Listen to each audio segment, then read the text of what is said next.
Out of all the plays I've seen in Halo 3, this one by Flazin is easily one of the best. I mean, the match just started, and this man hits a Jaro. We're going to have to break this down. It kicks off with him pushing up across Narrow's bridge. Now, the biggest thing to pay attention to in these first two kills is how efficiently he uses his reticle, taking into consideration projectile aim to land these headshots. Now, of course, bullets in this game take time to travel to their target. You got to lead your reticle to compensate, and it's very subtle in close quarters, but something you always want to keep in mind. Watch Flazin do this. He lands 2 shots, recognizes that Piles is strafing to the right, and takes that extra bit of time to reposition the reticle twice, just so he's a step ahead of Piles and has him walk into those bullets for the headshot. Same with Rowan. He's behind him for the first shot. Watch the adjustment. Perfect little adjustment here, just at his knee here. He's going to fall right into those bullets for the headshot. Very subtle, but something you always want to keep in mind to make sure you hit those shots perfectly. Now, he connects this into a jump into the pocket. Now, very simple, very straightforward jump, but actually very well timed. By jumping from this position,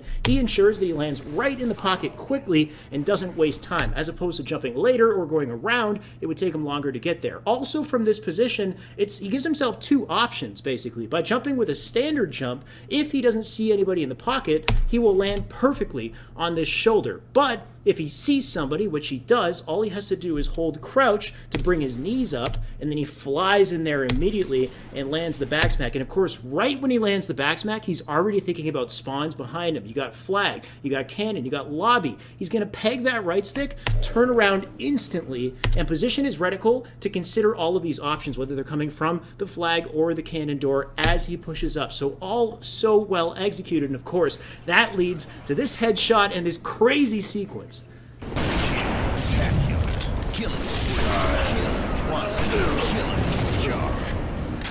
This is actually such an insane sequence. I mean, you have everything here. You got reticle placement, you've got positioning as he falls forward here, you've got hard reads on the strafe, and then this confident follow-up for the headshot is so sick, man. Like, he times the scope below the player, gives himself time to react to him falling, so he falls right in and gets that perfect timing for the headshot. While he gets the headshot, he's walking forward to fall forward into custom and give himself cover so that he can jump back up with his reticle place. He also encourages Bum to throw a nade when he falls. Bum gets tricked out by it, which is great. He sees him strafe left and then reads the strafe right with perfect head level placing. He does a slight flick to the right as well, but just perfect placement, and then that confident follow-up. Here it is in slow-mo. Just timing the scope early, gives himself time for the reaction, falls forward, encourages Bum to throw a nade, and now he has timing for the read on the headshot, jumps up, and then this confident headshot. This is one of those moments where things just kind of line up. Like, he had a pretty good position with his reticle, but right here, he just took a guess. Like, he saw him here, noticed that Nebula was committed to a jump, he has to fall forward, he can't reposition himself, so he just saw it lining up. Just